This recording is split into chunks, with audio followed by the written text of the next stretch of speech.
Welcome to the Be a Maker Club podcast. I'm your host, Zeph, and today we have Mike Wiggins with us. Mike is an RC car expert, enthusiast, maker, creator. He's great at RC cars and a lot of other stuff. Today we're going to stick to RC cars. So, welcome, Mike. Welcome to the podcast. Thank you. So my first question to you is, please tell us a little bit about what do you do? What do you do with RC cars? Anything really. For the main, it's from the rooter to the tutor, man. Design. We build them. We make them faster, cooler, paint them. Anything you can think of. If it's RC, I do it. Nice. So what's the essence of an RC car? Like, what makes a good RC car versus a bad RC car? For me, there's a few things to take into perspective. Okay. First being, of course, durability, reliability. You definitely want something that, as long as you don't break it, it's going to work. It's reliable.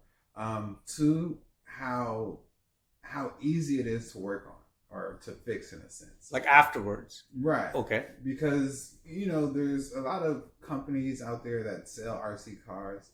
Not all of them are considered hobby grade. Some are toy grade. I lean towards hobby grade, of course. Okay. The difference being hobby grade, you can fix. There's parts, you can repair them, you can upgrade them, you can do all. Toy grade, if it breaks, throw it away and buy another one. Right. So toy grade is something you'd say buy in a Walmart. Right. So Walmart's more of a toy grade RC car. Right. And these are gifts that people who don't know anything about RC cars, but like grandparents are like, oh, let me give my grandkid a toy. That's exactly it. Okay. They're aimed towards being budget friendly. Usually toy grade RCs will start at the high end, 100 and lower is usually where the toy grade RC stuff is. Right. And hobby cars are a lot more expensive. Yep. But there's one thing I did notice when you talked about reliability, repairability, all that. But what's more than that? I mean, like, that's not why you do a hobby, right? So what's the essence like? Like, what's the exciting bit about an RC car? Like, well, for me, when it comes down to the building aspect, after I complete a build and the vision that I had comes to life and it mimics that in a way where, like, I feel like I gave my all into it. To see the final product and it actually works, to me, that's the most satisfying part of it. Okay. There's other aspects because the RC industry, everybody is different. Some people are just out there to drive a cool car, release some steam, stress reliever. Some people actually enjoy the build. Me personally, I enjoy the build more than I do driving them. Okay. But driving is what got me started, and there's nothing else like it. It's that adrenaline rush, especially on the competitive scene. Oh man, we'll get there. Okay. So, how does a typical project for you work? Or maybe can you walk us through your last build project? Yeah. So, if it's a personal build, usually what it'll do is I'll see like one component of the industry growing, and I'm like, oh, that'd be something I haven't done before. So I'll attempt to build something, that they haven't seen in that genre of RC. So give me an example. Like rock crawling. Rock crawling, usually you build them to scale any kind of angles and whatnot. Right. I take that and then I take it a step further. Not only do I want it to perform well, I want it to actually look like a real truck. For me, it's all about the scale. My trucks, they have sounds, lights, it's like a real car coming down the street. That's just me. I don't I don't leave anything stock. If it's out of the box, it's getting torn apart, and we're gonna go and put some stuff on it. How long have you been doing RC cars? How long have you been doing it? Over 20 years for sure. Okay. Yeah, definitely over 20 And do you remember the first RC car you made? The first actual RC car I made was actually a little model car that I turned into an RC. But back then, technology isn't where it is now. Yeah, of course. So at the time, it was a little rudimentary, but That was my first one. Okay. I had a little model car, and I just made it drive back, forward, and it turned. Now it wasn't the best build, but that is definitely the first one I built. Okay. From there, I started buying kits to where you build your own kits or whatnot. But my actual first RC experience, my auntie actually had an RC car. I may have been like 7. And back then, I think it was like the Grasshoppers and Tamiya cars. And she let me drive it for 2 seconds and was scared I was going to break it. And ever since I touched that remote, I was like, well, I'm going to get one of those one day. But, back then, it was expensive. Yeah, I was young. I couldn't afford it myself.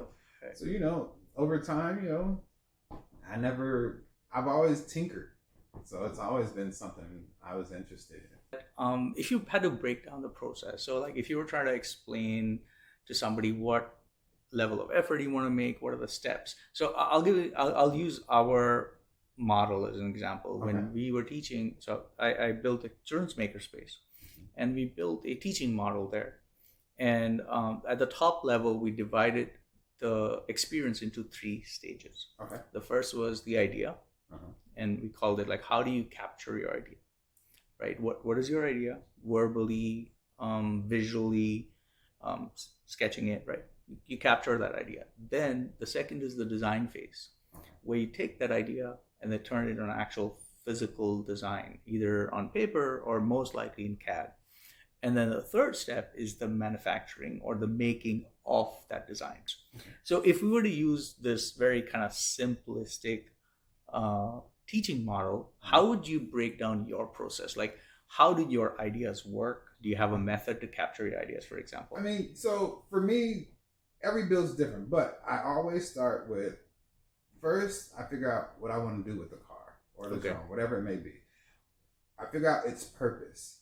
Once I know its purpose, then that'll give me, in a sense, the guidelines of things that I absolutely have to have. Because, of course, if I'm building a crawler, there's certain ways the shocks have to be on and stuff like that. So once I find the purpose, I figure out what things I have to have in order to perform well. In figuring out the purpose, like you explained, this is latent knowledge, right? This is sort of like, if it's a rock crawler, it's got to have this level. So this is knowledge that you have existing knowledge, right? Right. Well, even if it's not existing, what I do is once I get my idea and I figure out what I want to do as far as the purpose, if I'm we'll say I'm building a rock crawler. Mm-hmm.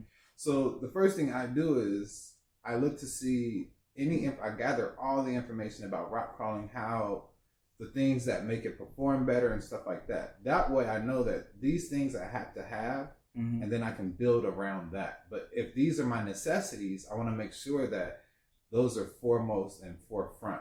I want to make sure that I've saved space for these, and then I design everything else around those. Because if those are my necessities, then I have to make sure that my car has those, and then from there, I can design around that. Because without that, I may have an idea, but it blocks the space for one of the needed components. So I find out everything that I have to have in order to achieve my goal, and then from there, I'll customize around those necessities. And in this idea stage, when you look at it, is there a process you have? Like, do you write it down? Is there a way that you capture it? Or is it really just, it's instinct and you're like, oh, I already know what I'm going to do once I've looked at it? Or I think for me, that's just part of my creativity. I don't write anything down because it changes within the next 30 seconds. Like I could sit here and write down a whole look and then throw that whole sheet of paper away.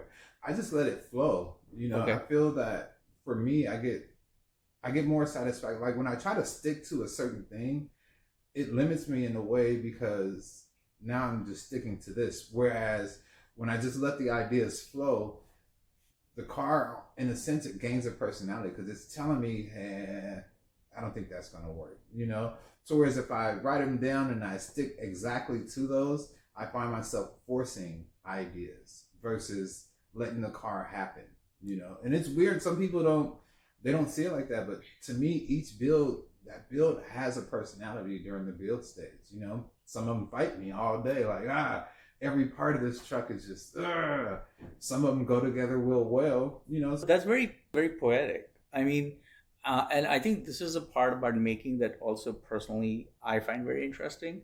And not the fact that you're not writing it down, but the way you're expressing how the idea flows. Because, if you think about people who create songs and stuff, and you actually ask them, and that's one of the reasons I asked this question specifically, is how do you get your ideas, or what do you do with your idea? Because this is kind of like a very fluid thing. There are people, and I mean, when I trained for doing my design collections, we had a method. We do mood boards, trend boards, material boards, and then we'd sit down and create the design, right? Because that was like a physical capturing of trend information, and it is restrictive in some ways, especially when you're really like want to be in a state of flow. Right. The act of putting things down actually feels contrary. Yeah, it's it's hard sometimes when I'm in that zone. Sometimes as creators, you get in the zone, or builders, you get in the zone where everything's just flowing and the workspace is just perfect, and you're just in the zone, and it's like, okay, let me stop and write down, and then I lose it.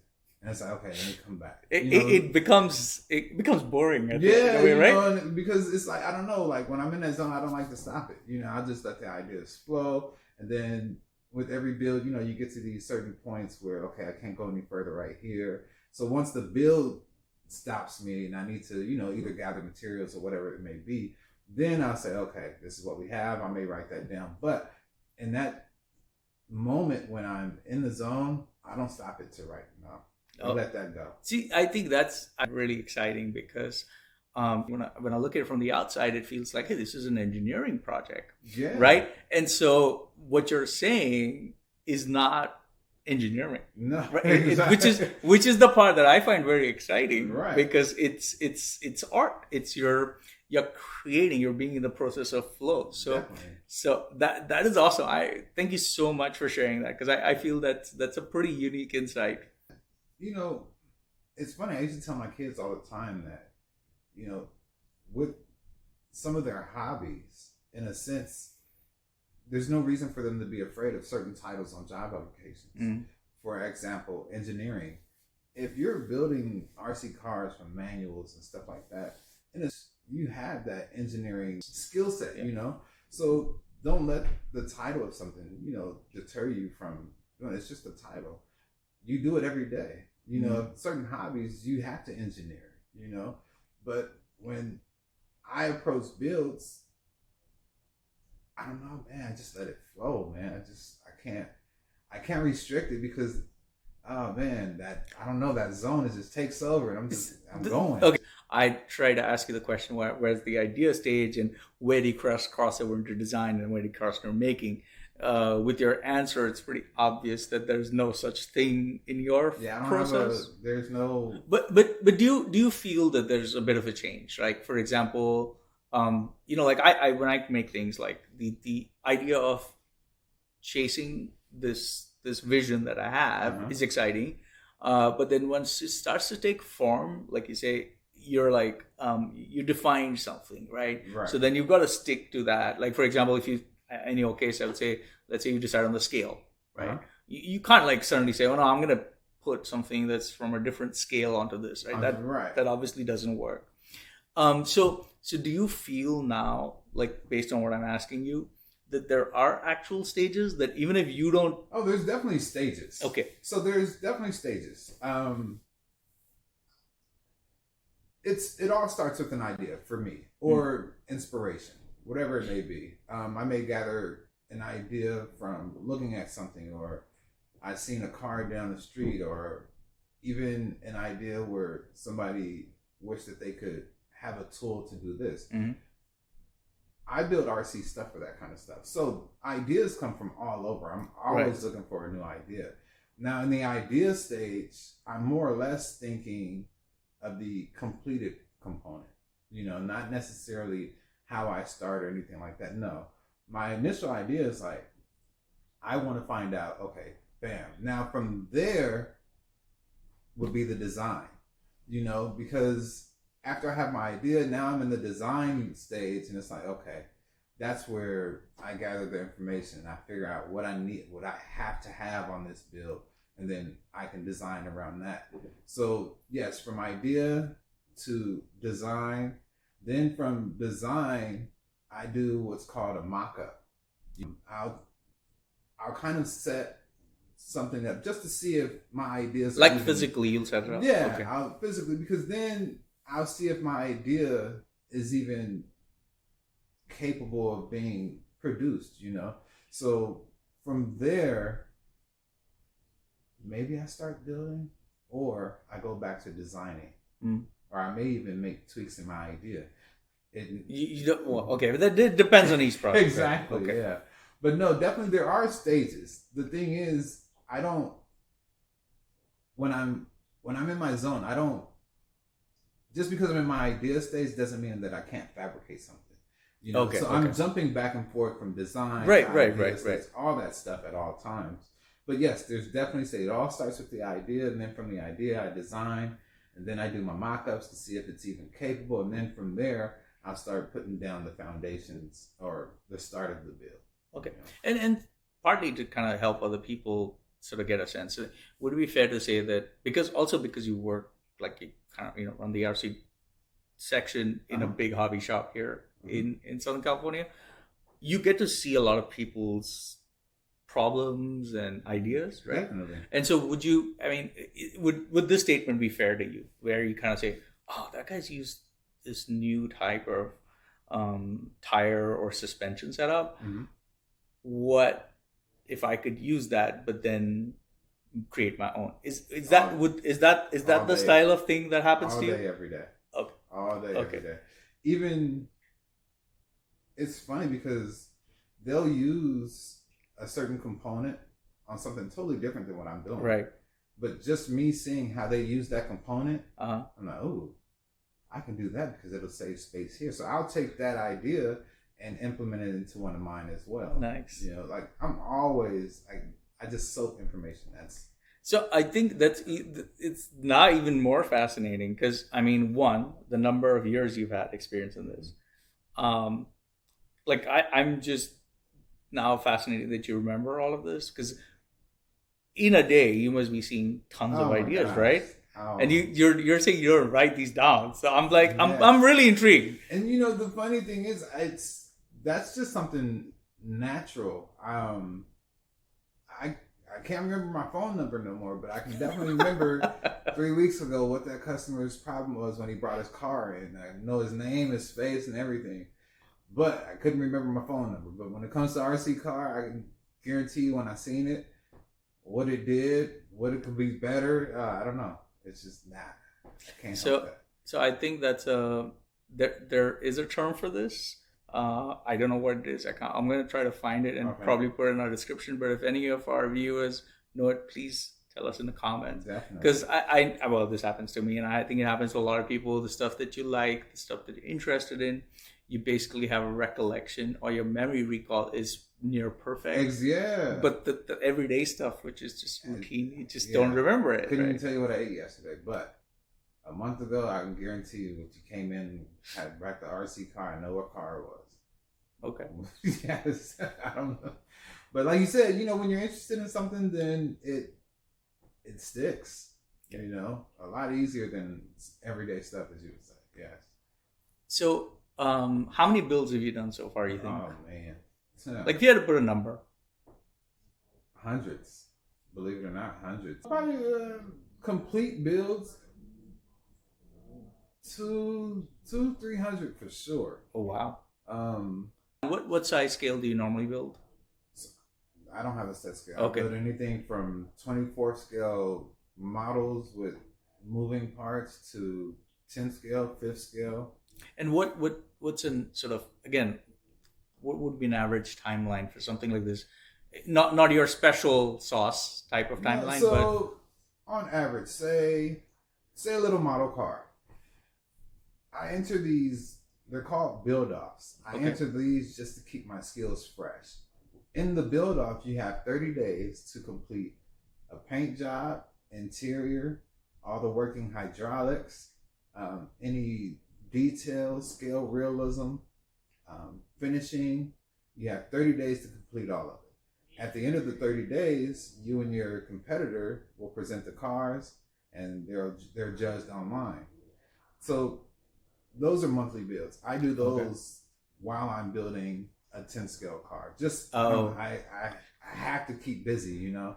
So like, for instance, a rock crawler, if it's for a customer, if it's a basic rock crawler and you don't need anything special, now I can build those in a day or two. They just it's natural. Right. It started off like my first build, I'd say a good month. You know, the first one, because I built it and I didn't really know what I know now, so I built it, had to take it back apart because the idea I should have done that first and this and that. So on average, for like a full custom top of the line, I can knock it out in a month. Now, if it's just a regular build, give me a day or two. Oh, wow. I do it in my sleep now. Yeah, if you just need something built, I can do it in my sleep. I can put a car together in a day if I needed to, but 2 days, and I can make sure everything is legit. Wow. So what's your most memorable, or maybe what's the most audacious build? Right? Now, something that you thought you couldn't do and then you did it. And the one build to me that to this day it's like, oh, that was a nice build. When I moved to the Bay Area, I was in the center of the tech industry. Right. And I was the only hobby shop in the area. So the guys would come in and, you know, they're training and school programs and STEM programs and college programs. They would all come looking for servos and stuff for robotics and whatnot. And there was one guy, he was a software engineer.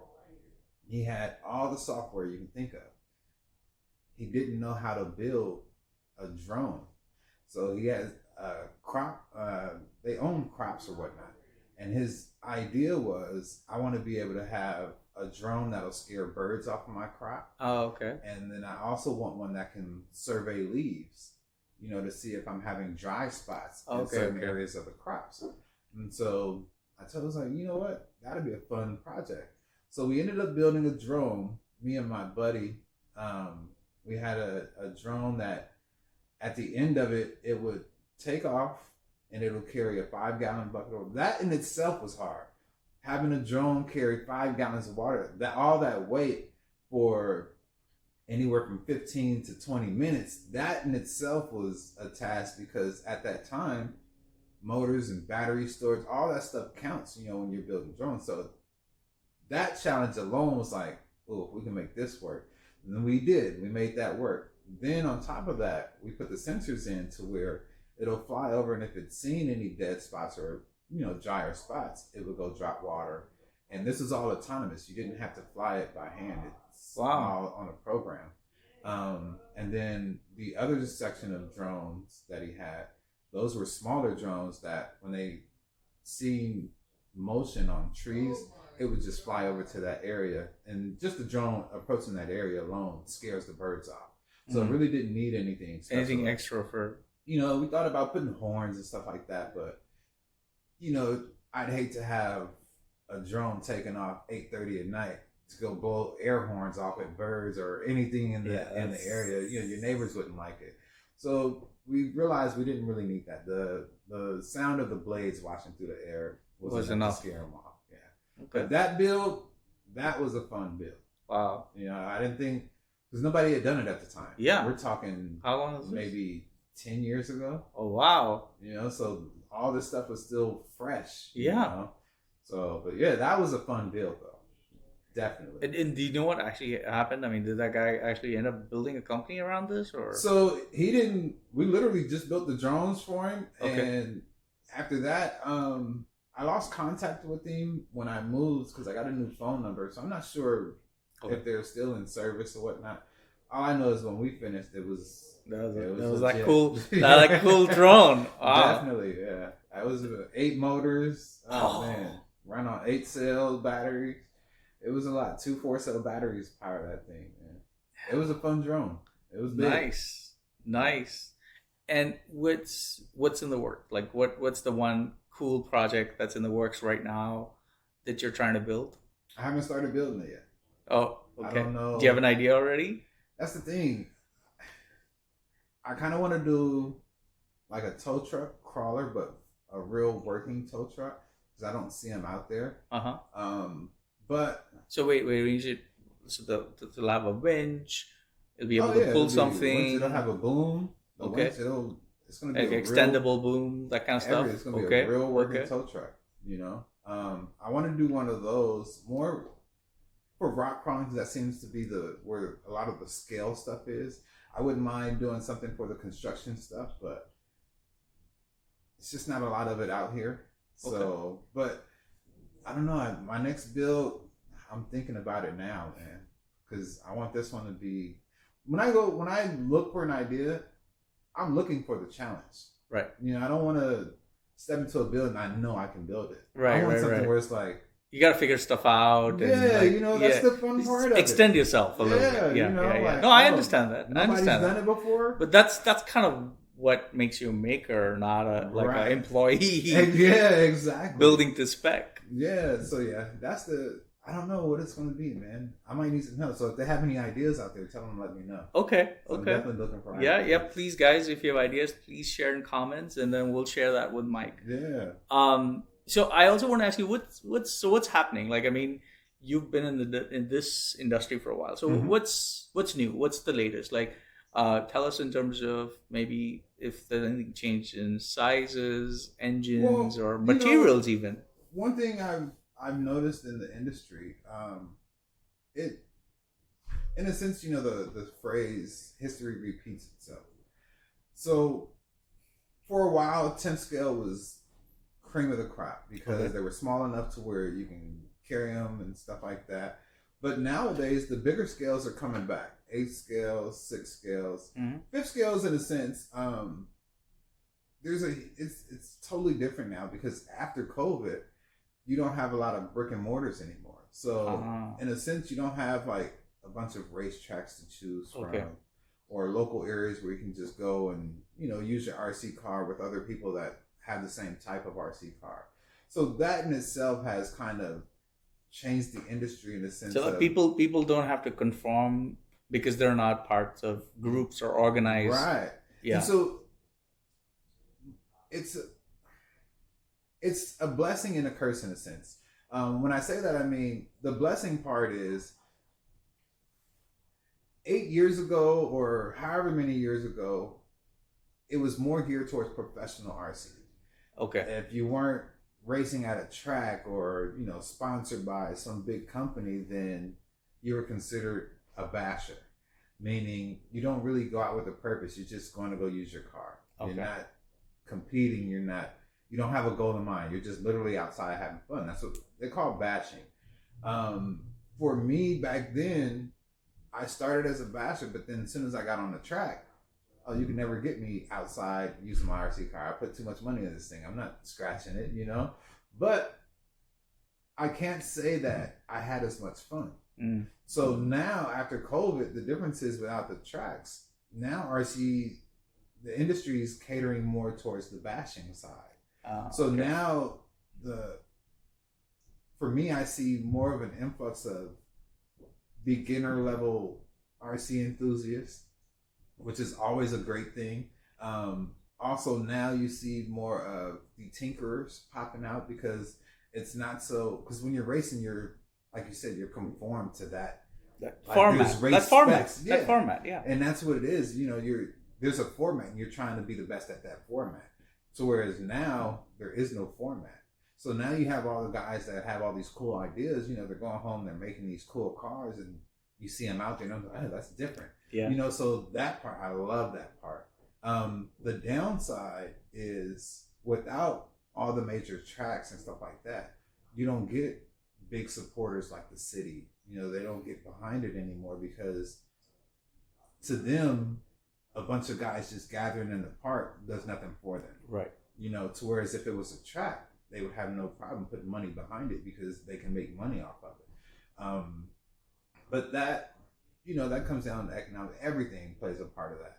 But yeah, for me, it's totally different than it was pre-COVID. Pre-COVID, okay. Yes, definitely.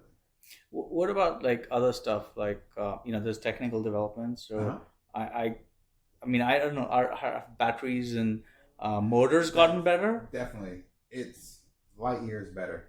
Um, Back in the days, your ESCs were limited to putting out a certain output. Nowadays, man, your basic receiver or transmitter can push out 8 volts, or it's stuff that's before you had to have all kind of special equipment towards. Now it's standard on the market, because technology has advanced. You don't need as much space. Your remote, if you notice, the top of the line remote is the same size as a standard remote from back in the days. Because technology has got it to where the components are smaller. Okay. So like now the new Spectrum remotes and stuff like that, they actually have Android apps. Like on the remote, it's a phone in a sense where you can communicate. You can do all kinds of stuff. So whereas before, you remember, I don't know how some of the viewers are, but back then you had to bring the long antenna all the way out, and you had to have a certain channel. If somebody had the same channel as you, he could control it was mayhem. So whereas now you can run almost 100 different people, with the same remote in the same car, and there will be no interference. So yes, technology's definitely changed. As far as batteries have gotten a lot better as far as how much juice they put out, how long they last, the size of them. They kept it small with bigger milliamps. Oh man, everything's changed now. Even now, the 2-in-1 things, that still blows my mind. So you would always have an ESC, electronic speed control, and the motor. Whereas now they're combined. It's called a 2-in-1. The ESC is inside the motor. So that eliminates having a whole nother set of wires, so much space, so oh man, it's crazy. I love the way technology is implementing in the RC industry for sure. Okay. I joke with my son that if you can build an RC car, tomorrow you can build a full-scale electric car. What do you think of that statement? Is there any truth to it? Do you even see? Car. I know that's kind of worrying because Tesla feels like, especially when they first released with the app, you can take it back and forth, song and dance. Tesla is an RC car. If you picture it, I don't know how to say it in layman terms, I guess. The remotes, like on an RC car, the steering wheel turns, right? Yeah. It's still a steering wheel. It's just placed on the dashboard. Same mechanics. On the pistol grip remotes, you have the little trigger. It's your gas pedal. It's the same thing. It's an RC car. It's batteries and DC motors. Brushless motor, however you want to say it. It's an RC car. It's an RC car. It's a full-size RC car. There's a lot more technology because of the battery management and safety concerns and stuff like that. But at the end of the day, it's just an RC car. So yes, if you can master not even just the RC, just the technology behind it, then of course you could build a 1-to-1 scale today. Get full car, right? Yeah, definitely.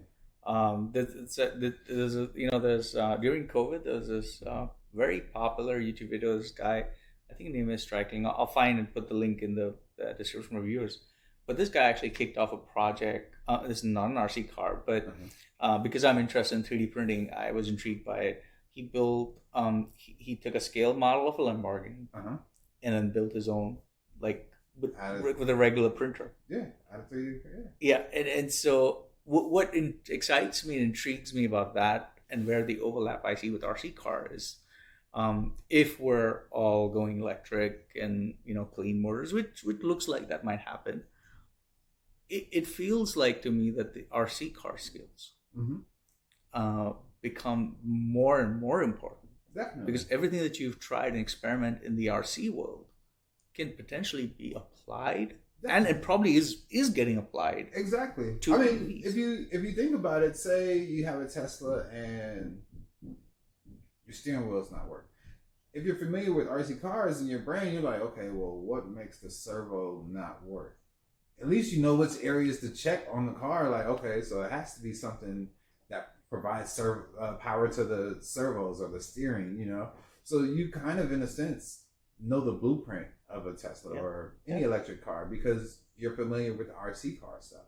So yeah, that's why I try to get my kids, even if they're not interested at the time, at least know about it, because you never know when a real life situation, that little bit of information can actually help you out, you know? So yeah, I apply it to real life. And oh man, the RC car and electric cars, they're like cousins. It's the same thing in a sense to me. Maybe it's because I understand RCs a little more that I see the similarities, but it's definitely super similar. Nice. Okay. Well, I'm gonna switch tracks a little bit. Okay. And I want to ask you, what is it? Why do you like to make these RC cars? What is it? Where do you think that comes from for you personally? So growing up, my whole family's everything was done with their hands. Okay. And where did you grow up? So I grew up in Pasadena, California. I was born and raised in Pasadena, California. My grandparents, I lived with them for the most part. And they were so old school that jobs weren't the end all tell all. It's cool to have a job, but at the end of the day, you need skills because with skills opens up many opportunities for different types of jobs. So education, school, that was all important. As far as after that, it was more or less, they just want you to be who you are, but know that you need skills in order to succeed in life. So they've always pushed me to just do what I want. And my grandfather, he's a tinkerer. If there was a tool ever made, I guarantee you we had it in the garage. From plumbing to construction, if they needed something, they came to my grandfather and he was like, oh, I'll go get it. And he has I grew up with dump trucks, you name it. We did everything. My uncles do carpentry and framework on houses. We did it all. So me growing up, I always seen them working on stuff. Mm-hmm. So me trying to mimic that, of course I could not get out there and do electrical on the house, but this VCR that nobody's watching today, it might be in my room getting torn apart. And I just wanted to see how it went together, what made those noises, and then back then I remember it ate one of my tapes. And I was like, well, what could eat it? So I had to take it apart to find out, And then after I took it apart, I realized, oh, I don't know how to put it back together. Okay, well, we'll throw this away and hope they don't find that. But, my grandfather, he raised me going to estate sales and yard sales. So I'd go and find little projects that $5-10 worth for me. I'm like, oh, I'm about to go home with a smorgasbord full of stuff to tinker on. So that's where the whole building and stuff, I think, kind of first blossomed. And then from there, it was out of necessity. It was a way of, since my grandfather and my grandmother had 5 kids, I didn't want to feel as if I was a burden on them, So I always kind of made my own way when it came to cars, mechanics. I do real cars, I do motors, because that's what my grandfather did, everything he did. So growing up, it was like, okay, well, I have friends that it's their first cars. When I started driving, I was 13. And then I think I had my license by 16, because back then it wasn't like now. We had driver's ed in school. So as long as you passed driver's ed, you got a permit. Mm-hmm. So right after that, I went and got my license. So all my buddies with cars, and back then lowriding was like the biggest thing in the world to us. But they always had cars that never worked, and I knew how to fix them. So that's how I would make money when I was young, working on cars. And then I didn't really have time. Toys is what they were calling the RC stuff back then, nor could I really afford it because I was trying to make a living on my own. But after that, I'd say around 25, oh man, I don't know, it just hit. And one day I started building RC cars, and it was on from there. Wow. And, I took a little break, then I moved up to Victorville, and I had one friend up there. And I didn't know anything up there, but it was all dirt. And I ended up, my downstairs neighbor was like, hey, I'm going to take you over to this place. I need to buy some paint. And I knew that I'm literally like 3 days into this move, and I was like, oh, I'll ride with you. And we get to the hobby shop. It was Coyote Hobbies. And they had a race car track, and I was like, wait, you can race these? And he was like, yeah. I was like, man, I used to build these, like they weren't like on this level. So I got my first RC car and I put it on the track, and hook, line, and sinker, they got me. I couldn't escape it. Oh man. Building and racing was by far, it took over my whole life. I almost got divorced over it. You could not Wow. stop me from every Wednesday and every Saturday I will be at this track. I don't care how much it costs. And then too, that was the thing. I was so fresh and I had no help. I was just throwing money everywhere. Oh, I need this part. Oh, I need that part. Oh, I heard that this works better, so I need this. Oh my gosh. I wasted so much money. And, kind of put a damper on our finances and stuff. And it took a toll, but, Yeah. we made through that. And at the end of the day, I never stopped it. I couldn't. It's been embedded in me now. RC is part of my life. I will not ever stop, God willing, but definitely, oh man, I love RC stuff. But yes, that's where it all started, man. It was just as a kid, my grandfather and them everything was done with their hands. So building was a way for me to actually be next to them, and because we weren't like a I love you type family. Right. Our love was shown through allowing you in my personal space. So for me to be able to be in his garage working on something while he's working on something, like that was our bonding. Same with my father. He was more into building race engines for Volkswagens. Okay. Just like any other maker, when you're in your zone, the last thing you want is a little kid next to you like, oh, let me play. Like bro, get on somewhere, So they would give me something to do. And that was our bonding, So early as a kid, that was just something I've always done. And I stuck with it. And now I make money off of it. Right. Not a lot of money, but I mean, we're happy. Yeah. No, that's a pretty big deal, right? Like, that there's this. I was listening to this. I guess it was this comedy stand-up act where the guy was like, "Oh, you want to do what you love, and you want to get paid for it." Right. That's pretty rich. Exactly. And so he was like, anybody who achieves that is just killing it, really. And that's the thing, I didn't get into this hobby for the money aspect. Mm-hmm. For me, it was more of the passion. I find myself, even now that I work in the industry all day, every day, I'm at work, I'm helping people with their cars, coming up with ideas or organizing parts, and then I come home and it's not like, whew, I'm off work. Yeah. Like, no, now I get to go to work. Like that's work, but that's not for me. When I come home, I do the same thing, but these are my ideas and my build. So now I actually get to go to work. My wife, she's like, you need to sleep. I'm like, 4 hours a day, I'm good. She's like, no, you need more. And I'll try, but I'll lay down and I'm like, oh man, I bet you I can make that. Oh, that would work. I'll be back, babe. And then I gotta go get this idea out of my head. It's just something in it. I have to. It's just the way my brain is now. I don't know if it's out of habit.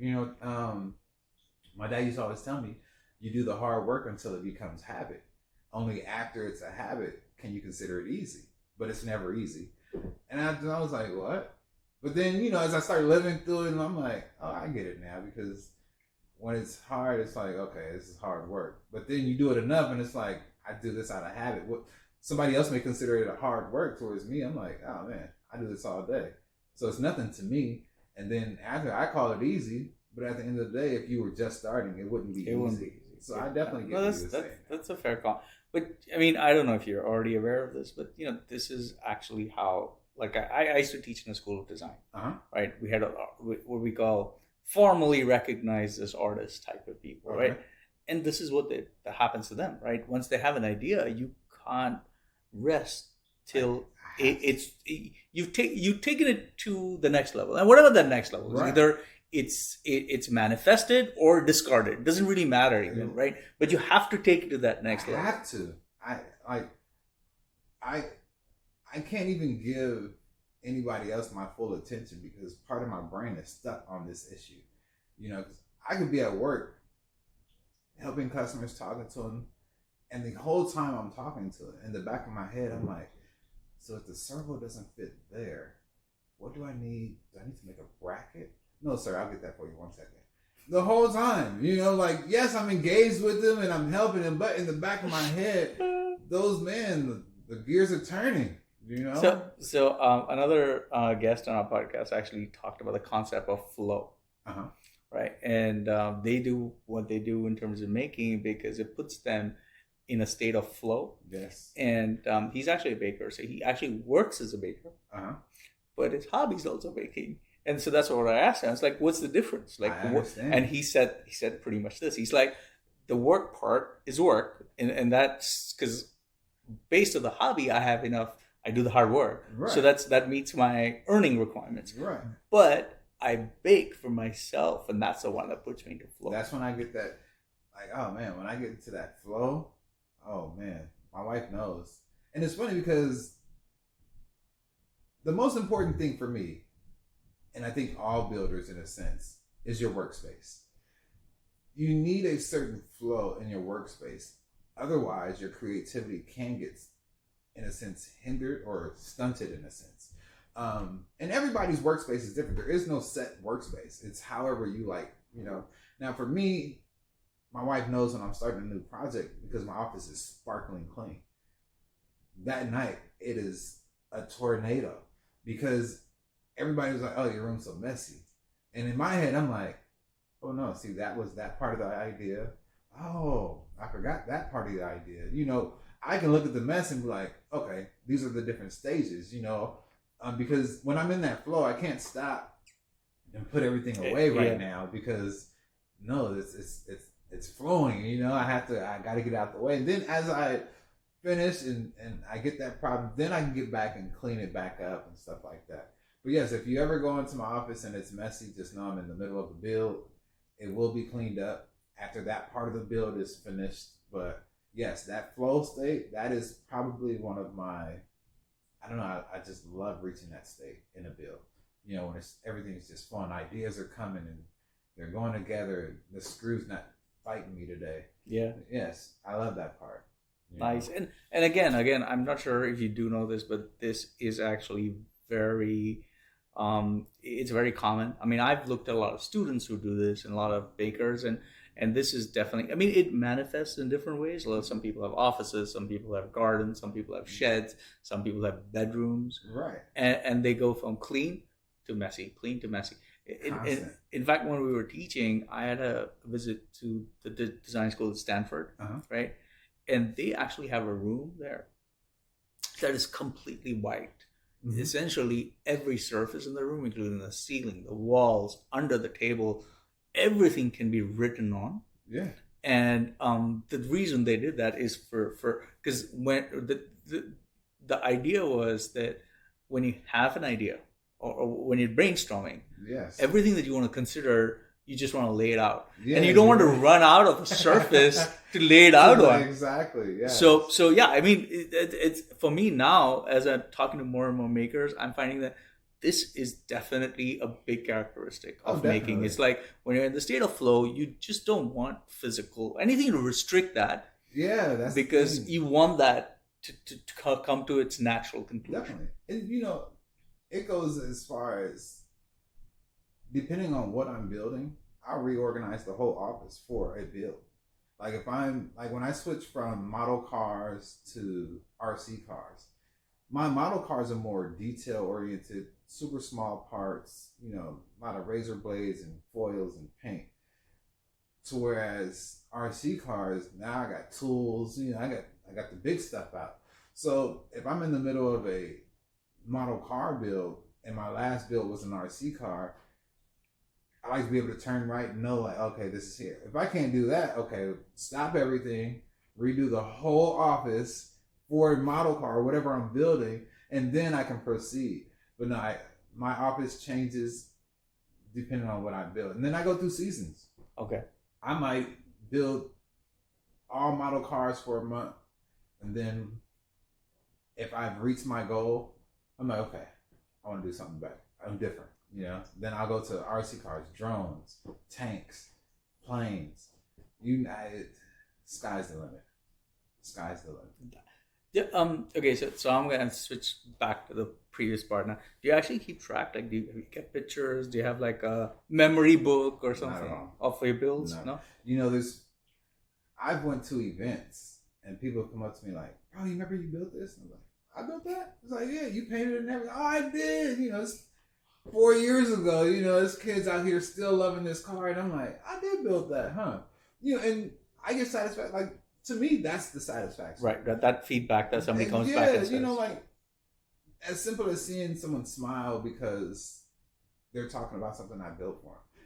That alone was enough payment for me. You know, it's not, like I said, I didn't get into this hobby to become rich. Like, do I want to be? Of course. But if I couldn't be happy and I couldn't make people happy, I think I would have passed on the money. You know, me being able to help people, that's my motivation. It has nothing to do with the monetary, like the money or anything attached to it. Like, would I enjoy being flown out to different places and put? Of course. But if it's gonna take away time for me helping some of the kids that need my help or anything like that, then I don't want that. You know, I do this not only for myself, but because there are people that can't do it. You know, and I think that's probably my biggest motivator. It's just knowing that I'm helping somebody. When, like, my wife brought up the whole me doing the projects, the laser tag things, and all these designs. When they presented me the design thoughts that they had, I didn't approach it like, "Ooh, we can make some money." I approached it like, "Oh, that hasn't been done, huh? Perfect. I'm on it." You know? And then from there, oh man, I've had some I've met a lot of great people, super fun experiences. The laser tag thing was amazing. So basically, if you were to tilt your hand forward, you're shooting. If you tilt it back, you're reloading. So you didn't need necessarily a gun. You know, like, you didn't have a laser tag gun. It was just a glove. So but it mimicked everything. You designed the glove? Or yeah. Oh, wow. From start to finish. So I don't know software, but I can tell you how it should all work. I can't write the program, but I can tell you what we need to make sure the mechanics work, you know? Nice. And that's where the teamwork thing came in, because they were some of the most amazing software people. But that's where their skill set stops. You know, it's like, we have this great idea, we know how to write the programs, but how do we make it into a functional real world thing? Yeah. And I'm like, oh, well, came to the right place. Let me get to work, you know? Went home, got me a cup of coffee, and got to work. And it was probably one of the fun.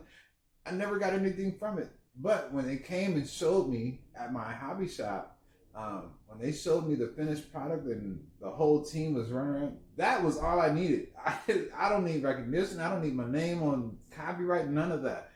Just to know that design worked and people were having fun with it. Oh man, that was all I needed. Well, I mean, that's you making that statement is a big deal, I think, honestly. And that's why I think I made that comment that what you're talking about is being an artist in a lot of respects, because you value the state of flow more than the outcome. Yeah. And I mean, I think you can see it in other creative forms too, where when people exclude, I mean, I think there is an importance, right, to the outcome. We can't ignore it. Right. Like, without money, you can't do anything, for example. Exactly. But when you only focus on that end result, it actually affects your output. Definitely. It makes you calculative, and that restricts how creative you can get. And then the biggest thing, it deteriorates the quality, you know, because when you're so focused on the profit, you start cutting corners to make sure that the profit is bigger. So in a sense, you could have came out with this super just top line product to where you would have only made a certain amount of money. To where it's, okay, well, if we don't give them this, or if we make this a little cheaper, then we can profit more. That's not my motto. yes, in business it makes sense to keep your costs low, but not at the expense of the customer's happiness. Yeah. You know what I mean? I'd much rather my customers come back happy. And tell you, if you ever come to my store, and this for all you listeners and the podcast people, if you come to my store, I do not sell you things you don't need. If you tell me, hey, I need this, and I'm like, for what? Oh, I need this, and I'm like, sorry, no, you don't need that. Let's put the money where it should go. Because at the end of the day, I'd rather you happy with your purchases than for you to just spend all your money with me. I don't want that. That's not how you operate. Exactly, no. I'd rather you be happy. I see it all the time. I don't know if this is taboo or I don't know which word to pick, but people get on me all the time because I absolutely do not understand why people buy these ESC fans for some of these RC cars. Oh my gosh. Every day, like, I need fans. I'm like, the car's not covered. The body's open. All the wind. When you're driving this car at 60 miles an hour, the wind goes right over the ESC. Your fan's really only working when you're stopped. When my car is stopped, it's not on. What is the purpose? And granted, there are some instances where you need it. Say you're doing drag racing or stuff where your motor's just working at the highest output it can. Yes, it gets hot. So, okay, I can see that. But in all actuality, if you're backyard bashing and your ESC and your motors are getting hot, you're geared wrong. Yeah. Or you have too much voltage going through. And they always go, Mike, we can sell them. I'm like, yeah, but that $20 could have went towards the shocks that he needed. The thing's bouncing down the road, and he wants to come get an ESC fan. Like, no, let's put the money where it should go. But again, that just becomes, I'd rather you happy with your purchase versus just taking all the money,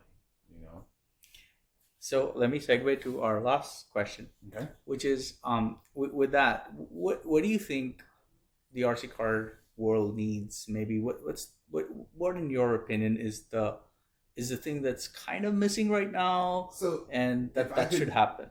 If I could be totally honest with what the RC car industry needs, it's the big companies are getting ideas from people who are not RC enthusiasts.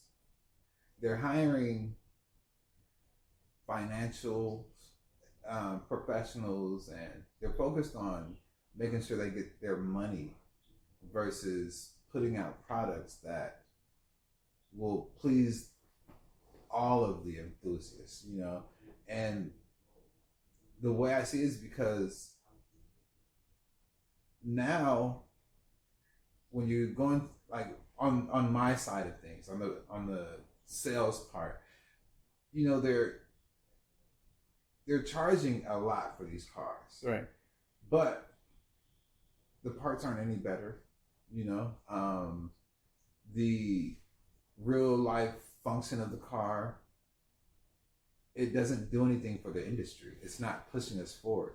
You're taking your old designs, scaling them up, and selling them for double.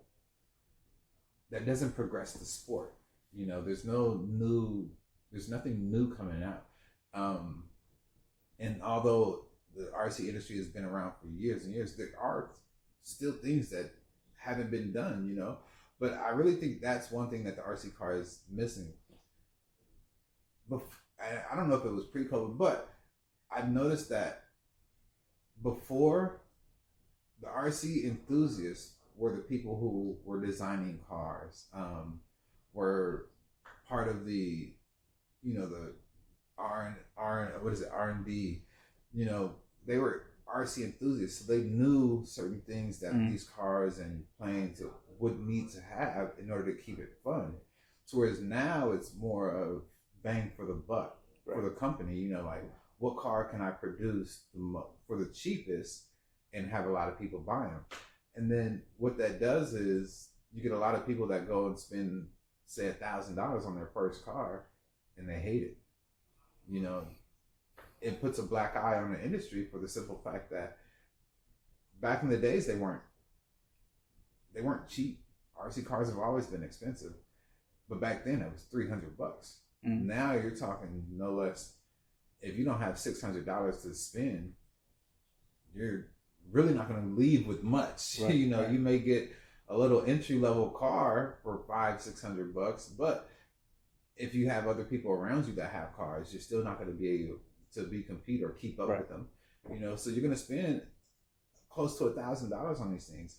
And I feel on the consumer side, if I spend $1,000, man, this thing better be worth the $1,000, you know. And I get that you can't please everybody, but you can at least have people that are in tune with what the industry needs, you know. Okay. And I think that's one thing that's missing right now. It's the people designing and stuff like that aren't real enthusiasts. They're more financial, business guys. The business side. Right. I mean, you need like in the real world, you need both. But you have to have both. Yes. But in something like this, you need the enthusiastic side. Yeah, you need. Yeah. It should at least. It should.